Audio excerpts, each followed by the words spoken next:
Okay, so we've got upside down parabola, crosses the y-axis at 5, and it's come down here, the x-axis. And these are the plus or minus the square root of 5, but that doesn't really matter in this situation. So what we're doing is we're inscribing that rectangle inside that parabola when we're trying to find the rectangle, the dimensions of that rectangle that has the biggest area. So what we're seeing is this is x in this direction, and this is x in this direction because it's symmetric. The, the parabola is symmetric. So that tells me that this rectangle is 2x in length on that side.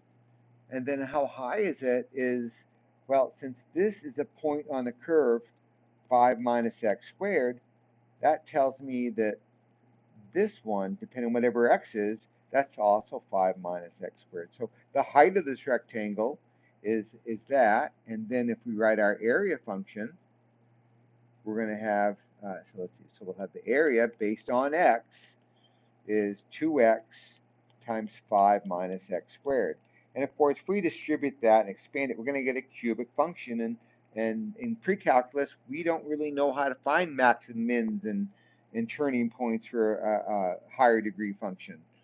I mean, quadratic function we do, that's the vertex, but for those higher dimensions, we don't know yet, and we shouldn't know yet. So what I would like you to do and learn how to do is build the area model and then use technology to graph it and figure out that point. So I threw that graph into Desmos, and then I'm not concerned about negative x values because we're only talking about the positive x values. So that tells me see what I'm doing, right? If I'm just concerned about the positive x values, I really only care about that x because I want to know how high it is, because as soon as I can find x, I can know the height, and then I'll just have to double it there. So what we're seeing here at that turning point is that's the x value, and that's the maximum area, right? Y is the area, so that y value is the maximum area. Now the myopia math's not asking us for the area, but that's what it is. So what are the dimensions? Well, since this is 2x long, 2 times 1.291 is 2.2, Dan, 2.582. So that's the width, I called it.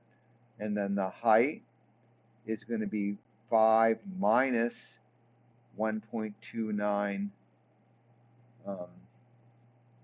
1 squared, because that's the 5 minus x squared, and that's 3.333. So since is the height, I called that high and I called that wide. And that should be what works in math. Hope that helps. If you want, on page 192, there's number 16. You could post that work. Yeah, it's 193. I'm sorry. Number 16 is just a different variation of it. Hope this helps.